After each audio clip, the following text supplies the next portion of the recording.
Welcome to this week's Wellness, Wealth and Mindset Weekly, personal lessons and experiences from a past week. So let's get deep into this week's episode. Health-wise, I was away this week over the bank holiday and I did some hiking down in Sidmouth.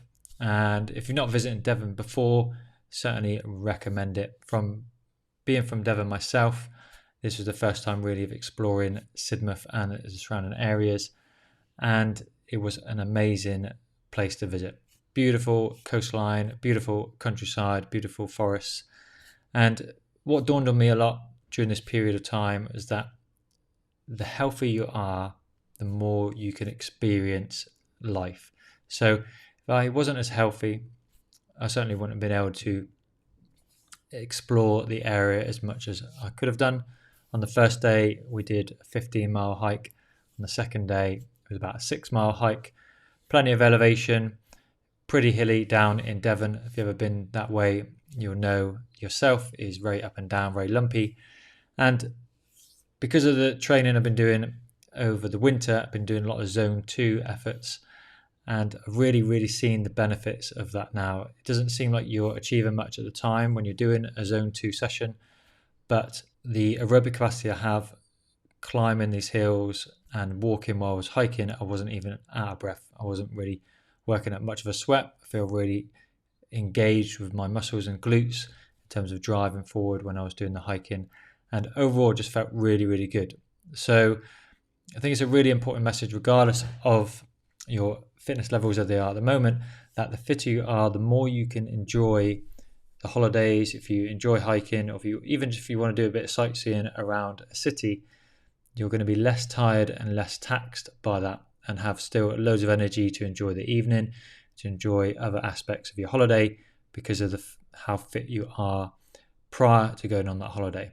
If you haven't done much exercise and you've gone on holiday and you are struggling, then it might be an opportunity for you to review how much activity you do, how fit you are, in order to enjoy those aspects of your holidays and other activities you want to do while on holiday, because of the exercise you've done before that. So if you haven't done that and you do struggle, maybe it's a wake-up call that you need to do a bit more activity to help you and enjoy and get the most out of life as much as possible.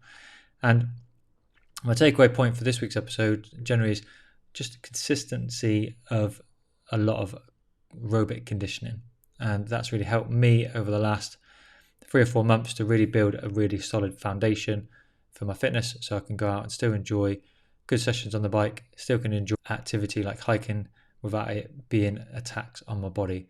And I'm going to continue that throughout the year, and that's definitely going to be a process that I'm going to continue going forward, just because my activity levels and my rope capacity is always going to continue to improve without too much intensity. So that way I'm managing my fatigue, managing my efforts, managing my recovery really well, and overall it's just paying dividends in terms of the long run, in terms of keeping me fit and well, not just for now, but in years to come as well.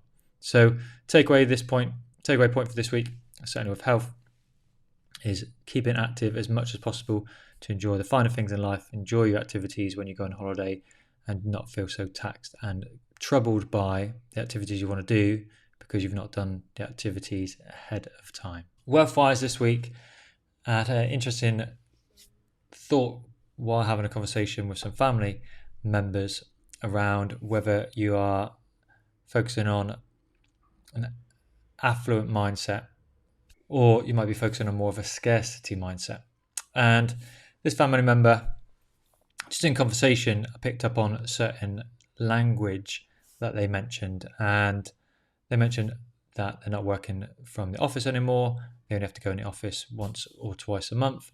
And the first thing they mentioned was that I can get parking for free. I found somewhere that I can park for free now, and also share a lift, so they pay me petrol.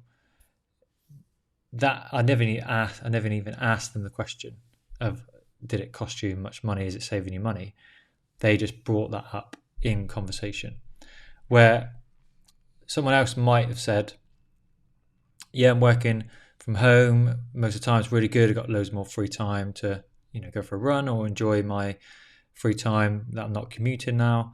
But when I do go to work, it's only once or twice a month, but it's pretty nice going into the office and seeing other colleagues. It's pretty good. I can do that.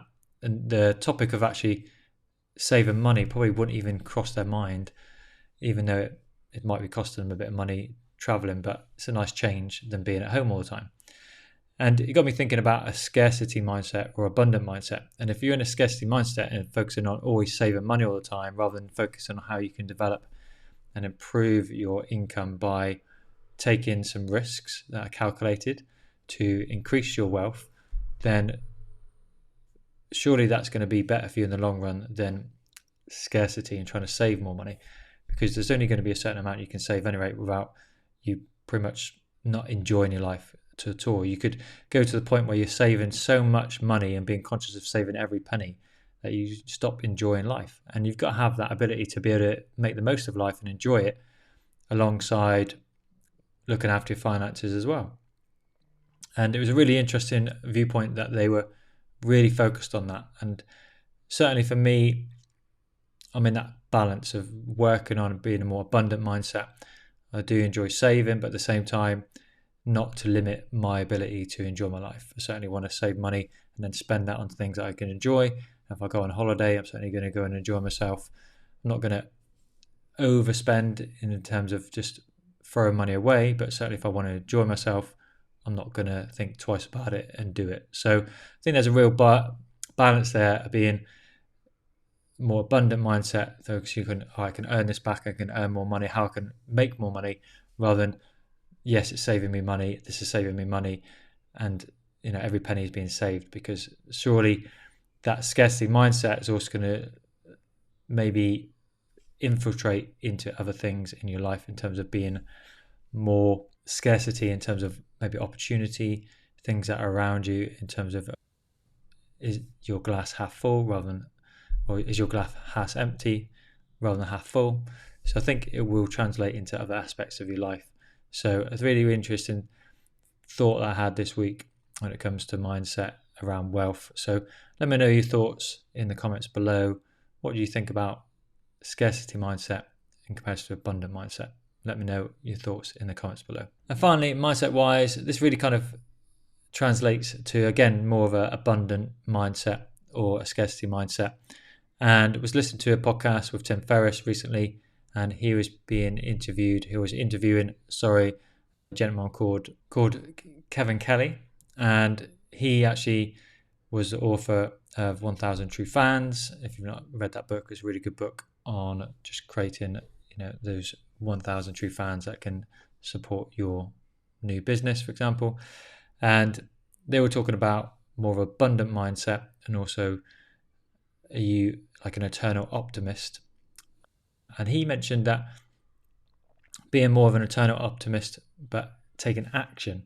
So a lot of people might have the optimism that things will work out in the end, but might not take any action to help that process. And he really talked about more actionable steps that you can take to have more of a glass half full approach rather than glass half empty. Rather than thinking everything's going to work out okay and just sitting back and not doing anything about it, understanding that you have the ability to make changes to assist that process in terms of making things happen for you and improve your life as well. So it's a really, really good podcast. Listen to it while on our travels. And definitely I'll post it in the comments to this video and to the links in the show notes to the podcast if you want to check it out. Definitely recommend it. Really, really good. Talks around a lot of things about AI and his life as well. He's had a really amazing life and done a lot of things, and the books he's written and published, and the new book that he's got coming out as well. Really, really interesting, which is just little quotes that he's sort of experienced throughout his life and just written down and then shared in the book, and some really sort of good life lessons that you can take away from regards to the book as well. And they share that within the episode as well. So definitely check it out. But let me know your thoughts this week when it comes to mindset, because I think having more of a mindset around opportunity and things that will work out, I think it's definitely more of a positive mindset than thinking negatively and thinking everyone's out to get you, and sometimes restricting yourself and trying to close in on yourself and protect yourself because you're more of a scarcity mindset. So that's going to be today's episode. Thank you very much for listening and watching and reading the newsletter. If you want to subscribe, don't forget to go to neildamrell.com, where you can subscribe for free, where you get a weekly inbox of health, wealth, and mindset from me and my personal lessons and experiences in my past week, to help you learn and evolve as well, and take some lessons from my experiences going forward. And if you haven't lent us a review over on iTunes, feel free to go over there, lend us a review. It really helps out the show. So thanks for watching, thank you for listening, and we'll see you again next week.